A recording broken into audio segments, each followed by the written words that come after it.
Hi friends, இன்னைக்கு நம்ம வீடியோவில் ஒயிட் சாஸ் பாஸ்தா நம்ம ஸ்டைலில் எப்படி செய்கிறதுன்னு பார்க்கலாம்.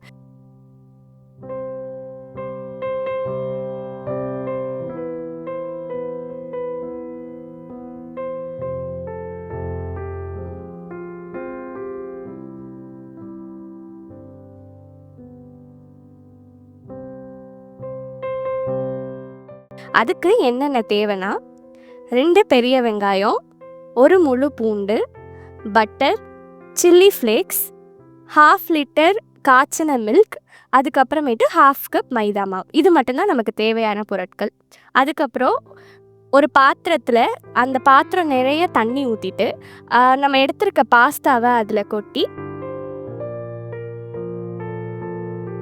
2 ஸ்பூன் எண்ணெய் விட்டுட்டு நம்ம அதை வேக வச்சிடலாம்.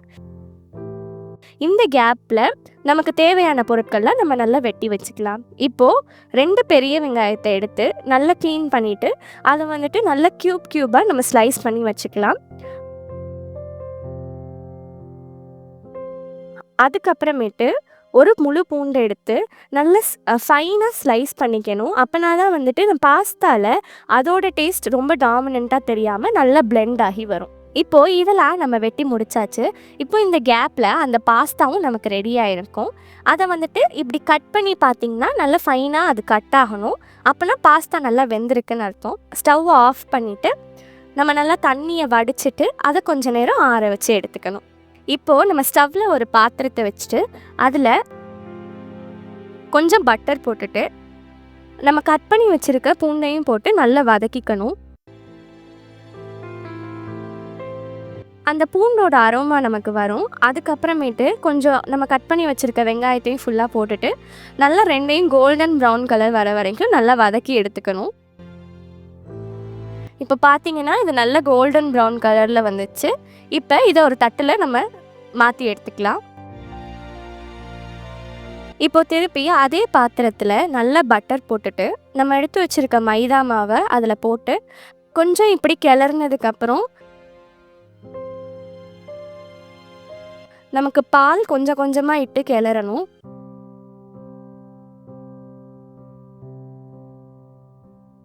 பால் ஊற்றி கிண்டும் போது நல்லா கட்டி வராமல் கிண்டணும். அதனால கொஞ்சம் கொஞ்சமாக பால் ஊற்றி அதை கண்டினியூஸாக கிண்டிகிட்டே இருக்கணும். அப்போனா தான் கட்டி பிடிக்காம நல்லா அந்த கன்சிஸ்டன்சிக்கு வரும்.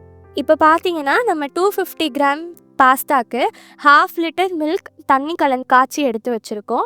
உங்களுக்கு தேவையான அளவுக்கு பாஸ்தா எடுத்துருந்தீங்கன்னா அதுக்கு தேவையான அளவுக்கு நீங்கள் பால் காய்ச்சி எடுத்து வச்சுக்கலாம். பாலை கொஞ்சம் கொஞ்சமாக சேர்த்து இப்படி கட்டிப்படாமல் கிண்டினா தான் அந்த கன்சிஸ்டன்சி வரும். பாலை கொஞ்சம் கொஞ்சமாக சேர்த்து நீங்கள் கிண்டிக்கலாம்.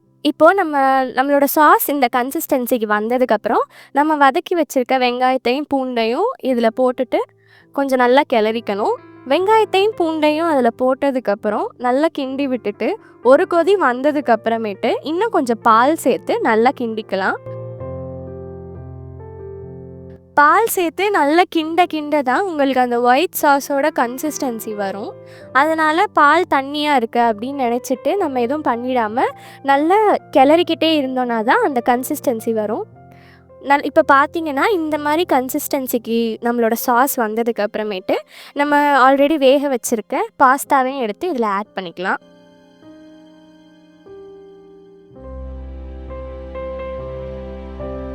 பாஸ்தாவை இதில் நல்லா இது பண்ணிவிட்டு இப்போ நல்லா எல்லா இடத்துலையும் இது பண்ணுற மாதிரி நல்லா கிளறிக்கலாம். உங்களுக்கு தேவைப்பட்டுச்சுன்னா இன்னும் கூட கொஞ்சம் மில்க் ஆட் பண்ணிவிட்டு கன்சிஸ்டன்சிக்கு வர வரைக்கும் நீங்கள் கிண்டிக்கலாம். இதை நல்லா கிண்டி இந்த மாதிரி பதத்துக்கு வந்ததுக்கப்புறமேட்டு நமக்கு தேவையான அளவு சால்ட் ஆட் பண்ணிவிட்டு நல்லா கிண்டிக்கணும்.